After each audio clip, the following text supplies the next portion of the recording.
everybody. Dennis Labriola here, and I want to welcome you to another episode of Seventh Inning Stretch, the podcast. And this is where we talk about all the different types of relationships that we have. And we've talked in the past on prior podcasts, we talked about the marriage relationship, the relationships between a son and a dad. We talked about the relationships between a child and a parent. We talked about the relationships between ourselves and our community, even the homeless community.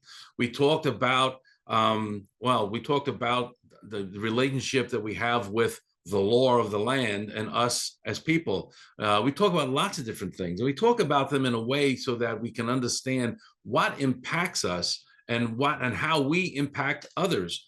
Because you know what? I believe, as a faith guy, I believe that God didn't just create us as a person, but he created us as a people and as a community so that we can live together, we can draw from each other, we can help each other, we can love each other. And that's kind of my feeling on all of that.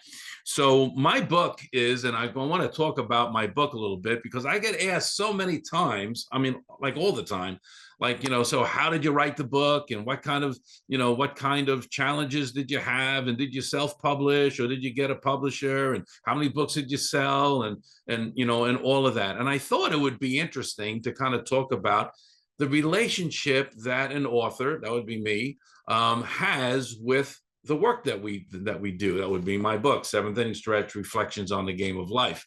But it's not just about being an author, because this is true for everybody. Everyone has something that they do. They do work, they have school, they have a vocation. Maybe you have a special project, something that, well, it just makes your life a little bit better, and you want to have a sense of accomplishment. And I think that that's really a wonderful thing. We all need to have that. But specifically, I thought we would talk a little bit about a book. And this is my book. Again, Seventh Inning Stretch, Reflections on the Game of Life. This is a book of short stories about events in my life that help to kind of mold me as a person. And it's also a faith book because, well, I'm a faith guy, and I believe that God has got a lot to say about who we are and how we live and all those kinds of things. So, but it's a light book. It's not real heavy. It's kind of humorous. The stories are kind of humorous. And then every story has a little bit of an afterthought to it.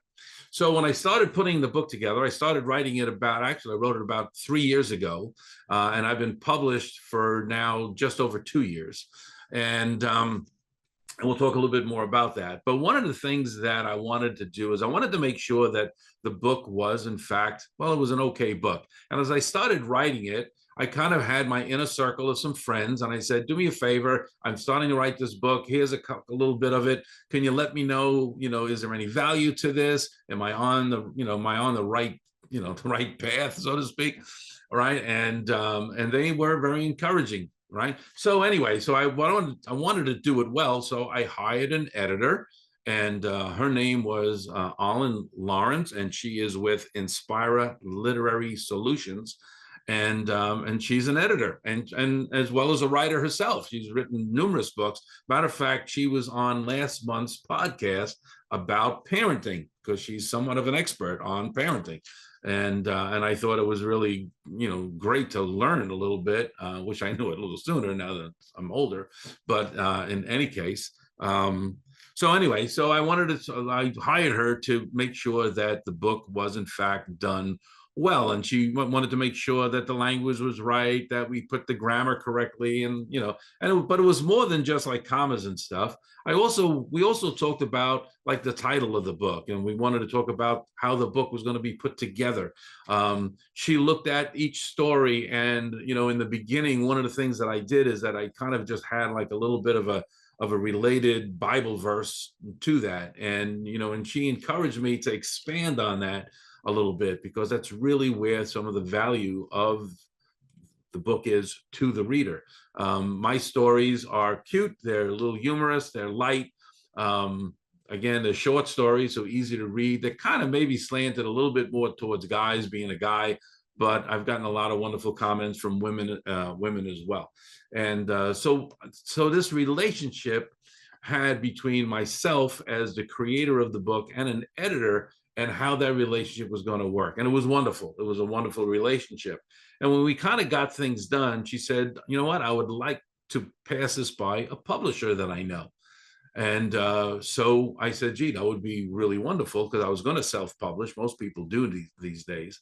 And so we pass it by a publisher, Morgan James Publishing. And guess what? They liked it, and they thought that, hey, we would like to really represent it. So now we're building this relationship. Now I have a relationship with a publisher as well as the editor. I had that relationship of my inner circle guys, and that was really, wonderful to have as well. So that all started to come together. One of the things that most books have is let's see if I can find it. Oh, and by the way, all those people that, kind of help you through it, they get their own section. It's called acknowledgments. These are the people that we acknowledge, and the help and the love and the support and all that good stuff that we have. So, so there's relationships there, because it's not a one person process. It doesn't, even if, I mean, I wrote this all myself, except that it was, so it wasn't like a co-writer type of thing. But at the same token, there's so many people that come into it. So now that we're putting the book together, one of the things that I wanted, or that we usually have, is a foreword. All right. And I asked a good friend of mine, men's pastor Scott Caesar. He is the founder of Men's Discipleship Network, and a ministry that I'm involved with as well. And we basically help men understand what biblical manhood is, because our culture is one that's always talking about, well, how a man is supposed to be, and frankly, they don't really have a clue. And that's why we see a lot of single parent families. We see a lot of divorce, because men don't really know, and women too. I mean, it's not just on men, but we look at it from a man's perspective, because we feel that if we can get men to really have proper relationships, ones that aren't selfish but more selfless, then those relationships will be more successful. And Jesus is always talking about how we're really to love our wives. And so we kind of take that to heart, and so there we go. So he was kind enough to write a really wonderful foreword for me. And so that was a part. So we checked that off, right? So we had that done. And then I was told, well, you know what? It would be really good if we had some endorsements, because most books you want to have endorsements. When you're looking at a book, right, what do? You go to the back of the book, you kind of see, all right, so give me a quick synopsis of what this is, and are there any endorsements to it? Because I want to see, am I going to like this book before we buy it, or we take it out of the library, or whatever we do. So I've had some really, really wonderful endorsements. And just to kind of go over a couple of them with you, because these now become additional relationships. And, and hopefully my plan is that as we continue doing podcasts, I get all these people on a podcast. So one of the first people that I met, a gentleman named Jim Morris. I met him at a business event, actually. If you ever saw the movie The Rookie, came out like 25 years ago. Dennis Quaid played the part. It was about an athlete who tried to become a baseball player, didn't quite have it at that point, became a high school baseball coach, and lo and behold, his abilities improved to the point where he became a major league ball player, played for the Tampa Bay Rays. Really great story. If you haven't seen the movie, you really should check it out. And so I met him, and it was a really great. Matter of fact, he has a book out himself called Dream Makers. All right, surround yourself with the best to be the best. And guess who? The foreword is written by Dennis Quaid. So so there you go. So it was funny because one of the things about my book, and the fact that there are all these short stories. There's one story in here, and it's entitled Wiffle Ball, because as a kid we used to play wiffle ball. Remember the plastic balls got holes on one side? Yeah, I actually got one. Look at that, a wiffle ball. All right, there you go. So And we used to play this. And I had a buddy of mine. His name was Vic, and he just came up to see me. We know each other 58 years or something like that, since the time we're both like 12 years old, and played ball together and what have you. So, and one of the stories about is in the book is about him and I and how we did that. And again, a lot of people related to it. So I mention that now because when we talk about just to show you is um, what Jim Morris wrote in his endorsement. It's not that long. I'll read it to you real quick. It said, "You had me at wiffle ball." It says, "Absolutely love seventh inning stretch as it immediately took me back to childhood. Dennis, you've shown us that we know the beginning and the end. It's a journey that makes us who we are and whose we are. Sometimes life seems so big and overwhelming, but when we break it down to the little stories, lessons, and friends that we encounter along the way, we find that our Creator has given us the tools that equipped us to overcome any obstacles we face. We are not alone. It's the stories and lessons that help us become who we're meant to be. Play ball." Well, how wonderful is that? When I read that, I was like, a lot of humility, and I'm like, wow, this is like amazing, that he would do that. And then I got also another wonderful endorsement. As this is a baseball title, right? I mean, it's not all about baseball. There's baseball stories in here, but it's not all about baseball. It's really about, it's about taking that reflection time and kind of just looking at our lives. So, but another person that gave me a wonderful endorsement. He was a ball player, major leaguer. Played here in New York, played for both the Mets and the Yankees, and that is Darryl Strawberry, who's really straightened out his life. He's an amazing person now. I've met him several times, and he was kind enough, to. He wrote this. He says, "Seventh inning stretch is a home run with God at the plate. I found the stories entertaining, but I was really touched by the biblical afterthoughts, a must read by every man." I mean, wow. It just wowed me. It really did. Some of the other people that gave me endorsements, good friend of mine, Emily Chris, we call her Missy, but she was one of the first, I think she was the first woman that served on the executive committee of the USGA. That's the United States Golf Association. I think she was the very first woman who served on that. She's, she doesn't serve on that anymore, but really, really good golfer in her own right. And I think that's really wonderful. Another person who, again, you come see as an author, you ask a bunch of people, hey, would you want to get a pre-copy of my book? And if you like it, can I ask you for an endorsement? And most times the people are like, well, I'm too busy. But these people actually took time to read my book. I mean, talk about amazing. But there's a gentleman, his name is Joe Battaglia, and he is behind so many. He's an author in his own right. He wrote The Politically Incorrect Jesus, all right, Unfriended, Finding True Community in Our Disconnected Culture, and wrote another book called Make America Good Again, and he's been behind a lot of the faith-based films that you have out there, and TV and radio. He's been involved. He is the president of the Renaissance Communications, producer, broadcaster, author, and not only did he do that, but we took time. We sat down together, and he gave me some help and instruction, and I'm like, wow. I mean, just pretty amazing stuff.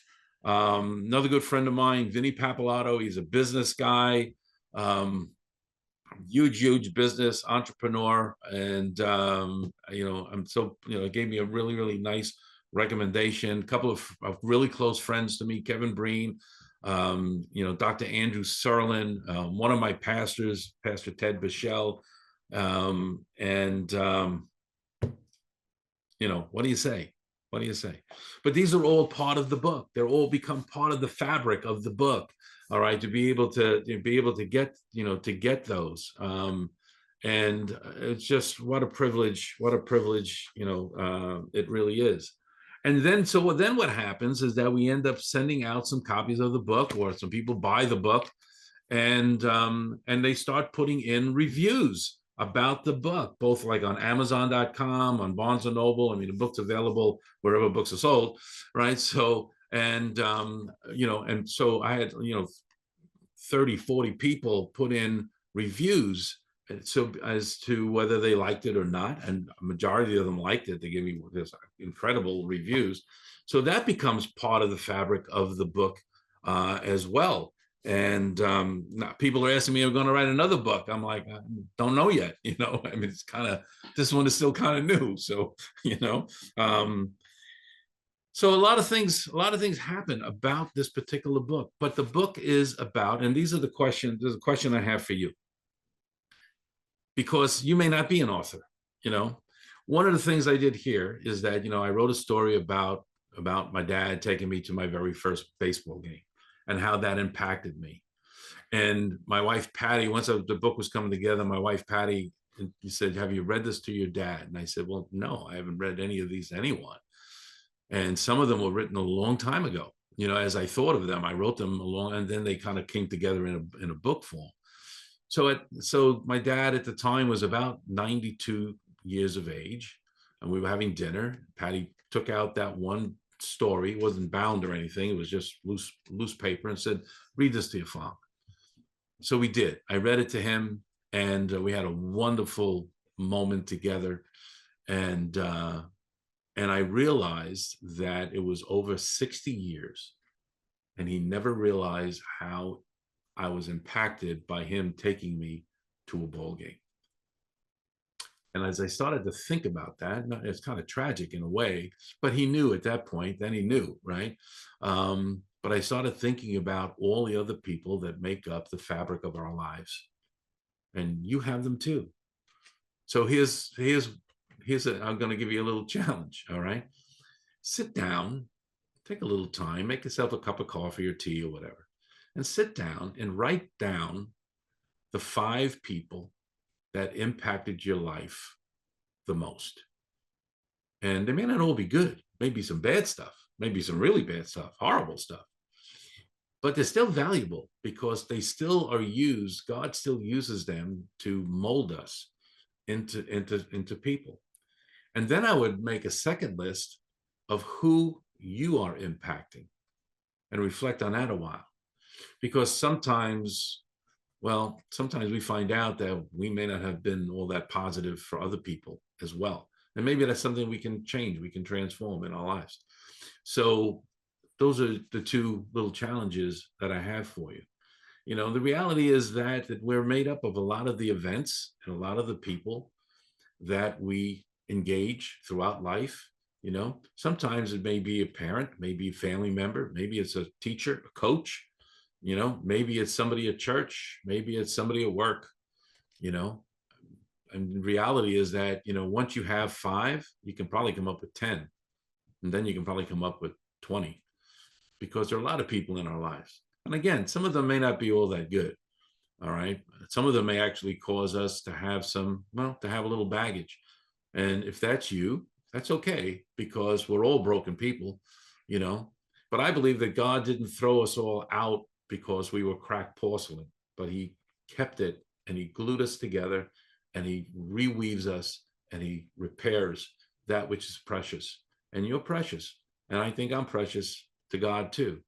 And I think that's really important. So maybe there's a book in you, but you may not actually ever put it to paper, but that doesn't mean that there isn't a story. There isn't a story to tell.